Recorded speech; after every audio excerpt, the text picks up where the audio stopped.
I am your language teacher. આજે આપણે ધોરણ 5 માં લેસન નંબર 4 છે, જેમાં ચિત્ર આપ્યું છે પહેલા સસલાનું છે અને લાસ્ટમાં આપ્યું છે કૂતરાનું. તો લેસનનું નામ બને છે સસલાની પાછળ કૂતરું. એનો પહેલો ભાગ છે ચાલો ગાઈએ ગીતડું. એક ગીત આપ્યું છે, એમાં લખ્યું છે કે જૂતા છીના ડાક્ટર, માપો જરાક નાડી, બીમાર મારો ચપ્પલ, દવા કરો ને સારી, મને ડંખે વારે વારે તેની ટેવ નઠારી, થેન્ક યુ કહીશ તમને આપો તમે સુધારી.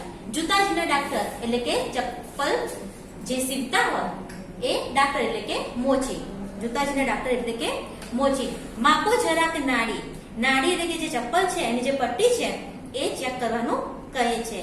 બીમાર મારું ચપ્પલ, કે એમને જે ચપ્પલની નાડી એટલે કે જે પટ્ટી છે એ મને વ્યવસ્થિત કરી આપો, એની કંઈક દવા કરો. મને ડંખે છે વારે વારે, જ્યારે આપણે નવું ચપ્પલ પહેરીએ એટલે પગમાં આપણને વાગતું હોય છે, એના લીધે આપણને ખોટલા પણ થતા હોય છે. તો શું કહે છે કે મારું જે ચપ્પલ છે એની જે નાડી એટલે કે જે એની પટ્ટી છે એ મને વારંવાર વાગ્યા કરે છે. જો તમે આ એની ટેવ નઠારી, જે એની આદત છે મને પગમાં વાગવાની, જો એ તમે સુધારી આપશો તો હું તમને થેન્ક યુ કહીશ. એના પછી જૂથ કાર્ય એટલે કે ગ્રુપ વર્ક આપેલું છે કે નીચેની ડિઝાઇન જુઓ અને અલગ અલગ ડિઝાઇન બનાવો. તમને ગમતી સૌથી સારી ડિઝાઇન રાખી મૂકો. વર્ગમાં ફરીને બધા જૂથની ડિઝાઇન જુઓ, બીજા જૂથે બનાવેલી કોઈ એક ડિઝાઇન ફરીથી બનાવો. અહીંયા નીચે અમુક ડિઝાઇન આપી છે, એમાંથી જે તમને ગમે, જે તમને સૌથી વધારે ઈઝી લાગે એ તમારે બનાવવાની છે. આ ઉપરાંત ક્લાસ વર્ક છે, જૂથ ગ્રુપ વર્ક છે, એટલે તમારે ક્લાસમાં બીજાની પણ જોવાની અને એમાંથી જે તમને સારી લાગે એ પણ તમે પાછી બનાવી શકો છો.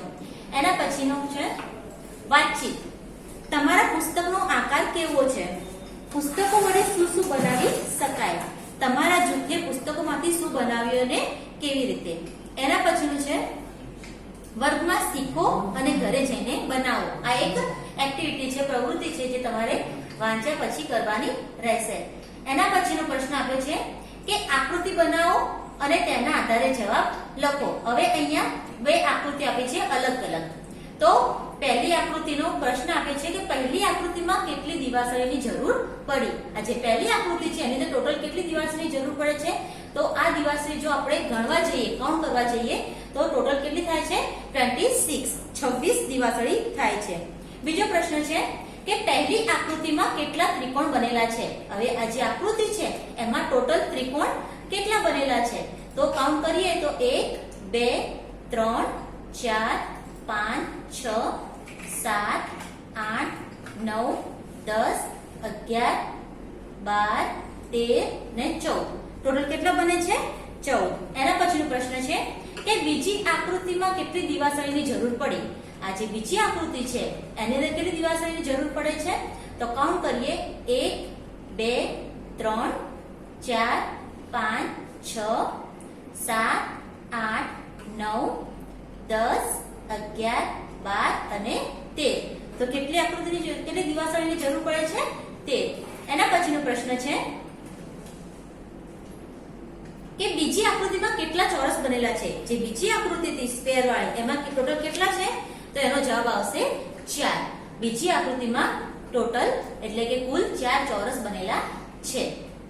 હવે આકૃતિ 1 કરતા આકૃતિ 2 માં કેટલી ઓછી દિવાસળીની જરૂર પડી એ તમારે તમારી રીતે શોધવાનું રહેશે. એના પછીનો છે શબ્દ ચિત્ર ઓળખો અને શબ્દ લખો. હવે આ જે ચિત્ર આપે છે ને એની અંદર એના નામ છુપાયેલા છે, એ આપણે નામ ઓળખવાના છે. તો પહેલું ચિત્ર છે, દેખો અહીંયા લીધું છે બારમાસી, એટલે કે આ ચિત્ર શેનું છે? બારમાસીનું. બીજું ચિત્ર છે ના. અહીંથી આ દેખો તો આ બને છે ના અને નીચે આપ્યું છે ક.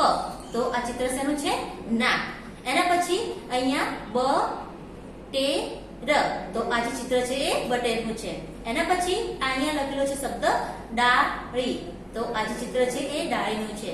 આ ચિત્ર આંખનું છે. એના પછીનું આ ચિત્ર છે ઝાડનું. આ ચિત્રમાં ધજા લખેલું છે, આ ચિત્રમાં દડો લખેલું છે અને આ ચિત્રમાં ટાંકી લખેલી છે. હવે આપણે જે ચિત્રો જોઈ ગયા એના બધા જ નામ અહીંયા વારા પરથી આપણે 1 થી 9 ની અંદર લખવાના રહેશે. એના પછી વાક્ય ચિત્ર વાંચો અને વાક્યનું અનુલેખન કરો. અહીંયા અમુક વાક્ય આપ્યા છે જે આપણે વાંચવાના રહેશે અને એનું અનુલેખન એટલે એ જ અહીંયા લખવાના રહેશે. તો એનું વાક્ય આપે છે કે આ મારો કપ છે, હું રોજ દૂધ પીવું છું, દૂધ મને શક્તિ આપે છે, મને હળદરવાળું દૂધ ભાવે છે, દૂધ શક્તિદાયક હોય છે, દૂધ પીવો અને સ્વસ્થ રહો. એ પ્રમાણે બીજું વાક્ય ચિત્ર આપેલું છે, એમાં પણ વાક્યો આપેલા છે જે તમારે વાંચવાના છે અને એ જ વાક્યો અહીંયા સુંદર અક્ષરે લખવાના રહેશે. એ ઉપરાંત ખોટા શબ્દ પર ચોરસ કરો. તો અહીંયા વાક્ય આપ્યું છે કે જ્યોર્જ કાળક કાગળ વડે રંગબેરંગી વિમાન બનાવે છે. તો અહીંયા જે ખોટો શબ્દ છે એ છે કાળક. તો આપણે એના પર સ્ક્વેર એટલે કે ચોરસ કરીશું. બીજું વાક્ય છે દાદા રકાબીમાં અને રબાકીમાં કોફી પીવે. તો આમાં જે રબાકી છે એ ખોટો શબ્દ છે, તો એના પર આપણે ચોરસ કરીશું. એના પછી 3 નંબર વાક્ય છે કે પેન્સિલથી અને પેન્સિલથી લખેલું ભૂંસી શકાય. તો જે પેન્સિલ છે એ શબ્દ ખોટો છે, તો આપણે એના પર સ્ક્વેર કરીશું. ચોથા નંબરનું વાક્ય છે કે મેઘાએ લાલ રંગના અને રગના ફુગ્ગા ફૂલાવ્યા. તો અહીંયા જે ખોટો શબ્દ છે એ છે રગ, તો એના પર આપણે સ્ક્વેરનું નિશાન કરીશું. એના પછી છે અજગર ઝાડને વીંટળાઈ ગયો. તો જે અજગર છે એ શબ્દ ખોટો છે, તો આપણે એના પર ચોરસની નિશાની કરીશું. 6 નંબરનું વાક્ય છે કે વાળ કાપવા વાણંદ પાસે જવું પડે. તો આ જે વાણંદ શબ્દ છે એ ખોટો છે, તો એના પર આપણે ચોરસ કરીશું. 7 નંબરનું વાક્ય છે કે ફિરદૌસ નમૂના પ્રમાણે પ્રણામે કાગળનો પંખો બનાવે બવાને છે. તો આની અંદર પહેલા આવશે પ્રણામે, એ ખોટો શબ્દ છે, અને બીજો બવાને, આ પણ શબ્દ ખોટો છે, તો આપણે આ બંને શબ્દ ઉપર ચોરસ કરીશું. 8 નંબરનું વાક્ય છે શ્વાસોશ્વાસ અને શ્વાસોશ્વાસ બોલવામાં તકલીફ પડે છે. તો જે આ શ્વાસોશ્વાસ છે એ શબ્દ ખોટો છે અને બીજો તે તકલીફ, આ શબ્દ પણ ખોટો છે, તો આપણે બંને શબ્દ પર ચોરસ કરીશું. 9 નંબરનું વાક્ય છે કે અહીં અલગ અગલ રંગના કાગળના ટુકડા ચોટાડો. તો અહીં અલગ જે અગલ છે એ શબ્દ ખોટો છે અને બીજો છે ચોડાટો, તો આ શબ્દ પણ ખોટો છે, તો આપણે બંને શબ્દ પર ચોરસ કરીશું. 10 નંબરનું વાક્ય છે કે જલેબી સાથે ફાફડા યા ફાડફા ખવાય. તો જે જલેબી શબ્દ છે અને બીજો ફાડફા, આ બંને શબ્દ ખોટા છે, તો આપણે એના પર ચોરસ કરીશું. 11 નંબરનું વાક્ય છે કે મેં ઘરમાં ગરમ અને ઘરમાં ગમર દધું પીધું. એટલે કે આની અંદર ઘરમાં ગમર અને બીજો છે દધુ, આ બંને શબ્દો ખોટા છે, તો બંને ઉપર આપણે ચોરસ કરીશું. એના પછી જુઓ, શીખો, બનાવો અને કહો. આ જે એક્ટિવિટી છે, પ્રવૃત્તિ છે, જે તમારે તમારી રીતે કરવાની રહેશે. એ પછી આપણે એનો બીજો ભાગ જોઈશું, આંગળાનો જાદુ, એટલે કે એક ગીત છે. આંગળાનો જાદુ, મારા આંગળાનો જાદુ, એટલે કે જે કવિ છે એ પોતાના આંગળાનો જાદુ બતાવે છે. એમાં પહેલું છે કે મારા આંગળામાંથી 2 હરણ બની જાય, ઊંચા કાન કરીને એ તો ઠેકડા મારતા જાય. એટલે કે મારા આંગળામાંથી, આ દેખો અહીંયા એનું ચિત્ર દેખાય છે ને, પોતાના આંગળામાંથી શું કરે છે, એ હરણની આકૃતિ બનાવે છે. અને હરણ શું કરી રહ્યું છે, એના 2 કાન, એટલે બે આંગળીઓ છે એનાથી કાન ઊંચા કરીને પોતે ઠેકડા મારે છે, એટલે કે કૂદકા મારી રહ્યો છે. બીજા નંબરની આકૃતિ છે, એના પરથી આપેલું છે કે મારા આંગળામાંથી પતંગિયું બની જાય, ઉડતું જઈને ફૂલ પર બેસે એ પણ ફૂલ થઈ જાય. એટલે કે મારા આંગળામાંથી પતંગિયું બને છે અને એ પતંગિયું ફૂલ પર જઈને બેસે છે અને પોતે પણ ફૂલ બની જાય છે. એના પછીની ત્રીજા નંબરનું ચિત્ર આપેલું છે કે મારા આંગળામાંથી માછલી બની જાય, પાણીમાં એ સરસર તરતી ઉપર નીચે થાય. આ ઉપરાંત એમનો આંગળામાંથી હાથને આંગળીઓના જાદુથી એ પોતે શું કરે છે, માછલી બનાવે છે, અને માછલી પણ કેવી છે કે પાણીમાં સરળ કરતી તરવા લાગે છે. એના પછીનું ચિત્ર છે કે આંગળાથી પેન્સિલ પકડું, ચિત્રો સરસ દોરાય, આંગળાથી પીંછી પકડું રંગો નવા ભરાય, એટલે કે મારે આંગળીઓથી હું પેન્સિલ પકડું છું તો સરસ મજાના ચિત્રો પણ દોરી શકું છું, અને જો એનાથી પીંછી પકડું છું તો એ ચિત્રોની અંદર સરસ મજાના કલર એટલે રંગો પણ હું ભરી શકું છું. એના પછીનું ચિત્ર છે, ક્યારેક મારી આંગળી આ તોફાની થઈ જાય, કાનમાં જઈને ખણખણ કરતી આવું ના કરાય. તો ક્યારેક જેમની આંગળી મસ્તી કરતી હોય છે તો શું કરે છે, એમના કાનમાં જાય છે અને કાનમાં ખણખણ કરીને એમને ગલી પચી કરતી હોય છે. એના પછી છે વાતચીતમાં કહો, તમને આંગળાનો કયો જાદુ સૌથી વધુ ગમ્યો, ફરીથી કરીને જુઓ. આજે આંગળાના જાદુ આપ્યા છે 5, એમાંથી તમને કયો ગમ્યો એ તમે તમારી રીતે પાછો કરી શકો છો. તમને બીજી વાર ગાવાનું મન થાય તે પંક્તિ નીચે એક લીટી દોરો. આ જે કવિતા આપી છે આંગળાનો જાદુ, એની અંદર એવી કઈ પંક્તિ છે જે તમને બહુ ગમી છે, તો તમારે એની નીચે લીટી કરવાની અને તમે પોતાની રીતે ગાઈ પણ શકો છો. ત્રીજા નંબરનું છે કે ગીતની જે લીટી પંક્તિ તમને યાદ હોય ને તે સૌને સંભળાવો. આજે આપણે કવિતા જોઈએ એમાં તમને જે લીટી સૌથી વધુ ગમી ગઈ હોય અને તમને યાદ રહી ગઈ હોય એ તમે ક્લાસમાં બધાને સંભળાવી શકો છો. આંગળાની મદદથી તમે બીજા કયા કયા કામ કરી શકો છો. આંગળાથી આ 5 ઉપરાંત તમે બીજા કયા કામ કરી શકો એ વિશે તમારે લખવાનું રહેશે. હવે આંગળાની મદદથી જે કામ ન થાય તેની પર ક્રોસ કરો. હવે અહીંયા અમુક શબ્દો આપ્યો છે તો લખવું, તો હા આપણે આંગળાની મદદથી લખી શકીએ છીએ. ગાવું, આપણે આંગળાની મદદથી ગાઈ શકતા નથી એટલે ગાવા ઉપર આપણે ક્રોસ કરીશું. પકડવું, તો એ આપણે કરી શકો છો. રડવું, તો અહીંયા આપણે ક્રોસ કરીશું.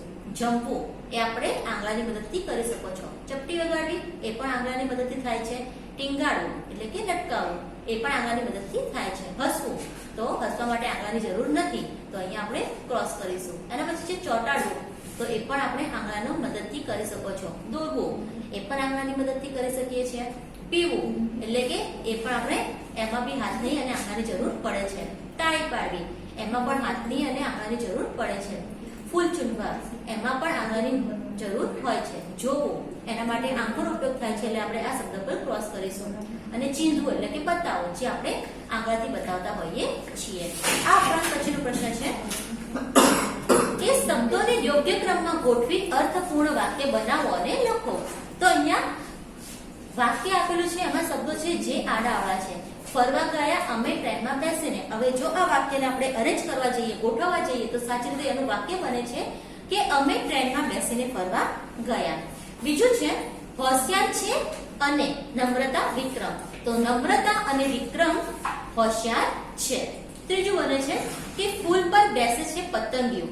તો પતંગિયું ફૂલ પર બેસે છે, એનું સાચું વાક્ય અર્થપૂર્ણ વાક્ય બને છે. બસ ચલાવીને પાવાગઢ ગયા ડ્રાઈવર. તેનું સાચું વાક્ય બનાવવા જઈએ તો ડ્રાઈવર બસ ચલાવીને પાવાગઢ ગયા.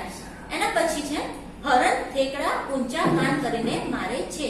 તો સાચું વાક્ય બનાવીશું હરણ ઊંચા કાન કરીને થેકડા મારે છે. રાજા હતો મગધનો અશોક. તો અશોક એ મગધનો રાજા હતો. એના પછીનું વાક્ય છે કે ગુલાબી ફ્રોક પહેર્યું છે ઢીંગલીએ. આ વાક્ય અર્થપૂર્ણ બનાવીએ તો ઢીંગલીએ ગુલાબી ફ્રોક પહેર્યું છે. 8 નંબરનું છે બને છે મારા આંગળામાંથી પાણીમાં તરતી માછલી. તો એનું અર્થપૂર્ણ વાક્ય બનશે મારા આંગળામાંથી પાણીમાં તરતી માછલી બને છે. 9 નંબરનું વાક્ય છે કે લીંબુ શરબત પીધું સ્ટ્રોથી કાગડાએ. એનું અર્થપૂર્ણ વાક્ય બને છે કે કાગડાએ સ્ટ્રોથી લીંબુ શરબત પીધું. 10 નંબરનું વાક્ય છે કરે છે પરાક્રમો છોટા ભીમ. એનું અર્થપૂર્ણ વાક્ય બને છે છોટા ભીમ પરાક્રમો કરે છે. એના પછીનો છે ઓળખો. અહીંયા અમુક શબ્દો આપ્યા છે, એના નીચે એના પણ શબ્દો આપ્યા છે જે આપણે ઓળખવાના છે. અહીંયા છે ટ્રક. ટ્ર ઉપર સર્કલ કરો. તો અહીંયા ટ્રેન, ટ્રેનમાં ટ્રક. અહીંયા રાષ્ટ્રમાં રાષ્ટ્ર, ટ્રક. ટ્રેન, ટ્રેનમાં ટ્રી, ટ્રી. ઇલેક્ટ્રોનિકમાં ટ્રો. એના ઉપરાંત બીજો છે ડ્ર. એના પછી ક્ર, એના પછી મ્ર. તો આ તમારે પોતાની રીતે ઓળખવાના રહેશે અને હોમવર્કમાં કરવાના રહેશે. એના પછી છે લખો. અહીંયા જે શબ્દ આપ્યા છે અને બીજા અહીંયા પણ આપ્યા છે, અહીંયા તમારે એના પર ગૂંથવાના છે અને નીચે સેમ ટુ સેમ પણ લખવાના છે. એના પછી છેલ્લે આપ્યું છે પાછું ચાલો ગાઈએ ગીતડું. જે આપણો પહેલો ભાગ હતો જૂતાજીના દાક્તર, એ તમારે પાછું ગાવાનું રહેશે. આ પાર્ટ 1 આપણો અહીંયા પૂરો થાય છે. Thank you.